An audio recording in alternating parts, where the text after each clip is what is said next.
Good morning.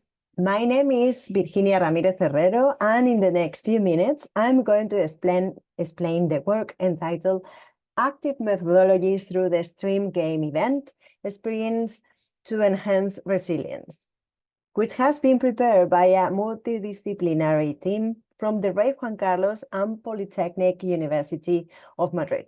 Our presentation has been structured in 4 blocks that first of all cover why this work has been carried out and where it is framed.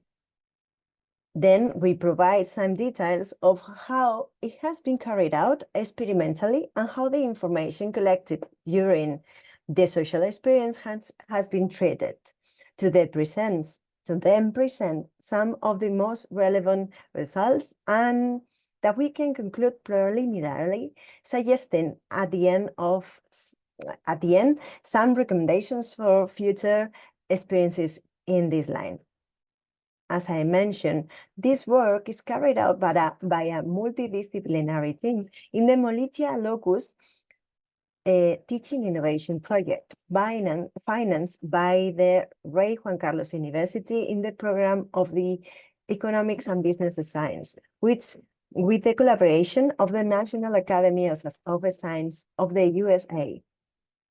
Unlike a playful game itself, the serious game is carefully designed for a specific training purpose which does not detract from the fact that at the same time it incorporates a dose of fun, which makes it more attractive to the participant and motivates his or her interest.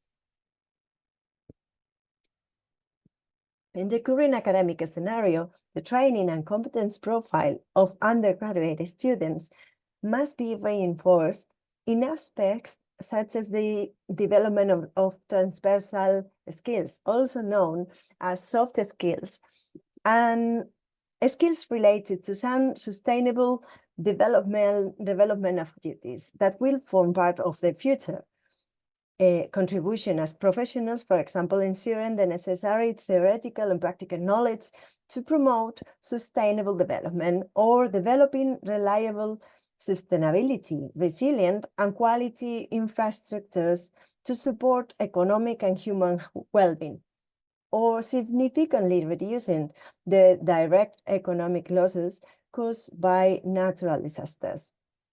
To this end, the use of active methodologies such as role play and serious play can replace the more classical transmission of knowledge via lectures, providing a more immersive, motivating, and practical co-creation learning experience. A more enriching experience with a correct implementation of the experiment requires an intense control by the facilitators from the beginning until the end of the deliberations and sharing of the actions and decisions made by the participants. In order to record and evidence this change, a work scheme has been established within the Teaching Innovation Project along 3 lines. 2 in which the students are survived before and after the training process, this being an active component based on the sequence of serious game and graphic documentation, or with a component in which the student learns in a directed way using documentation given to him or her. The third way, the learner is inactive, may have some innate prior knowledge, and is subjected to the same second survey as the rest. In this way, the lines in which the student is directed or inactive will serve as control and contrast groups against the active line. The information obtained from each line is treated statistically in order to analyze and evaluate the dissimilarity and the change produced by means of the corresponding test. We initiated our study from Bravo Andrade's resilience framework, which amalgamates 3 core elements from various conceptual perspectives: managing challenges, embracing positive changes, empowerment, and acknowledging individual growth processes.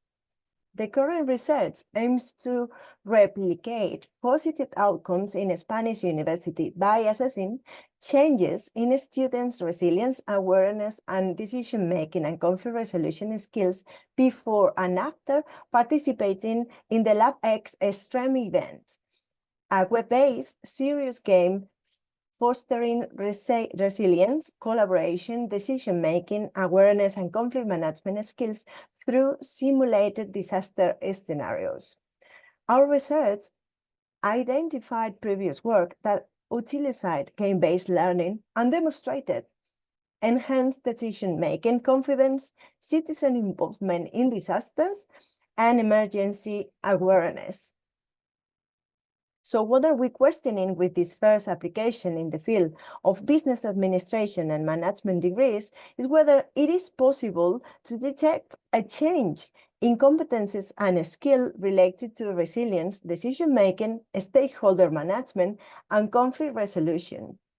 The dynamics of role-playing stakeholder facing a critical event. To detect this possible change, we work with active methodologies such as surveys, sample and variables, observation, and analysis. The experience group consisted of 50 students from the third year of university at the Rey Juan Carlos University and Master of Students of the UPM.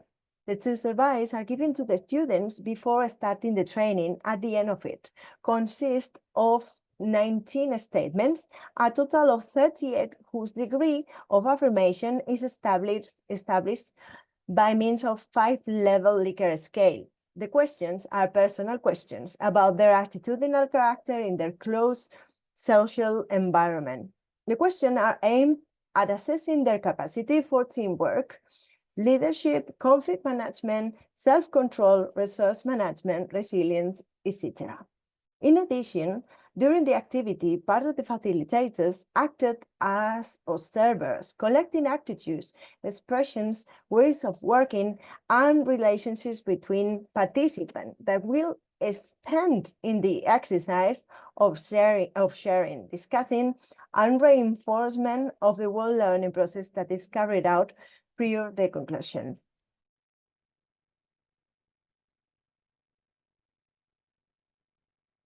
In these slides, we show some results obtained directly from the surveys before and after the activity. Each graph includes questions that have been considered to value the capacity or a skill and how often they have been answered according to the Likert scale. The survey assessed the credibility and precision through Pearson correlations and Cronbach alpha, revealing a weak relationship between survey questions. Resilience show reliability, lower bound 0.727. Initial soft skills assessment revealed comparable states in UPM and Rey Juan Carlos University groups. Post-training, survey 2 demonstrated changes, notably increased resilience in the UPM active group. Serious games proved more effective than traditional methods, enhancing engagement and motivation. Serious game increased resilience while direct activities reduced. Soft skills assessment analyzed with Pearson coefficients and Cronbach alpha indicated the ability for awareness, decision-making, and conflict management. However, how awareness decreased in the direct branch, suggesting serious games effectiveness in deep, meaningful simulations. Decision-making changes were evident in the active group, emphasizing the limitation of rigid documentation-based learning. Conflict resolution skills suffer after both activities, emphasizing the importance of well-designed serious game for effective soft skills development. To close, we would like to draw some conclusions about this first social experiment that we believe are sufficiently relevant to be mentioned.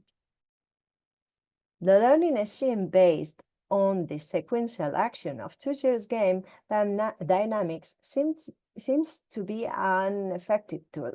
The significant improvement in resilience and soft skills scores after the implementation of these schemes suggests that it can be effective in developing the proposed competencies in students. The increase in resilience scores indicate that the serious play also had a positive impact on students' ability to cope with and recover from challenges and adversities such as those encountered during the experiment skills.